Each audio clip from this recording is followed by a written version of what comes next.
Biology board exam में सिर्फ 4 दिन बचे हैं और मुझे इतने सारे स्टूडेंट्स के मैसेज आ रहे हैं कि सर हमारी प्रेपरेशन अच्छी नहीं है, क्या हम सिर्फ पीवाईक्यू करके जाएं, क्या हम कुछ चैप्टर छोड़ दें। ऐसा बिल्कुल आपको नहीं करना है, क्योंकि जो बायोलॉजी के मार्क्स हैं आपके ओवरऑल परसेंटेज के लिए काफी इंपॉर्टेंट है। तो हम ट्राई करेंगे नेक्स्ट 4 डेज में पूरा सिलेबस कंप्लीट करने की। तो मैं आपको बताऊंगा मिनिमम रिसोर्सेज जो आपको फॉलो करना है, जिससे आप मैक्सिमम मार्क्स अचीव कर पाओ। और अगर आप ऑलरेडी मेरे 7 और 10 डेज की स्ट्रेटजी फॉलो कर रहे हो तो उसे कंटिन्यू रखो और कमेंट में मुझे जरूर बताना कि आपकी प्रेपरेशन कैसे चल रही है। तो बायोलॉजी की प्रेपरेशन के लिए आपको हर एक चैप्टर के 3 वीडियोस देखने हैं। मुझे बहुत सारे स्टूडेंट्स के मैसेज आ रहे हैं कि क्या सर हम सिर्फ पीवाईक्यू देख के जाएं। देखो पीवाईक्यू तो रिपीट होते हैं, बट हर साल क्या जो सीबीएसई है वो नए क्वेश्चंस बनाता है एनसीईआरटी से। पहले आप एनसीईआरटी अच्छे से कवर कर लो और पीवाईक्यू आप प्रैक्टिस के लिए रखो। सो दैट्स व्हाई जो रिवीजन वीडियोस मैंने बनाए हैं इसमें मैंने पूरा एनसीईआरटी 30 से 35 मिनट्स में कवर किया। सारे जो भी इंपॉर्टेंट पॉइंट्स हैं एनसीईआरटी के कवर किए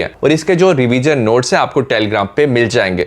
तो जो रिवीजन नोट्स है उसके साथ आप इजीली चैप्टर कवर कर सकते हो। एक बार जब आपने चैप्टर कवर कर लिया उसके बाद आपको उस चैप्टर की डायग्राम की प्रैक्टिस करनी है, क्योंकि जो बायोलॉजी का एग्जाम है उसमें अगर आप अच्छी डायग्राम बनाते हो ज्यादा मार्क्स मिलने के चांसेस होते हैं। साथ में लेबलिंग वाले क्वेश्चन भी पूछे जाते हैं। तो लास्ट 10 ईयर्स में जो मोस्ट रिपीटेड डायग्राम है उसका मैंने वीडियो बनाया है, तो यहां से आप डायग्राम की प्रैक्टिस कर सकते हो। इसका पीडीएफ भी टेलीग्राम पे मिल जाएगा। तो सबसे पहले रिवीजन वीडियो देख लो, उसके बाद डायग्राम की प्रैक्टिस करो और इसके बाद आपको पीवाईक्यू की प्रैक्टिस करनी है। जो लास्ट 10 इयर्स में मोस्ट रिपीटेड क्वेश्चन है जिसके रिपीट होने के सबसे ज्यादा चांसेस होते हैं, उसका मैंने वीडियो बनाया है। इसका पीडीएफ भी टेलीग्राम पे मिल जाएगा। तो यहां से आप पीवाईक्यू की प्रैक्टिस कर सकते हो। अगर हम 4 डेज के प्लान की बात करें, 23 मार्च को आप 3 चैप्टर कवर करोगे। Sexual reproduction in flowering plants, human reproduction and reproductive health. ये मॉर्निंग में कर सकते हो, ये आफ्टरनून में और ये इवनिंग में। ये चैप्टर काफी स्मॉल है। तो आप पहले रिवीजन देख लेना, डायग्राम की प्रैक्टिस करना, उसके बाद पीवाईक्यू की प्रैक्टिस करनी है। ऐसे आप तीनों चैप्टर कवर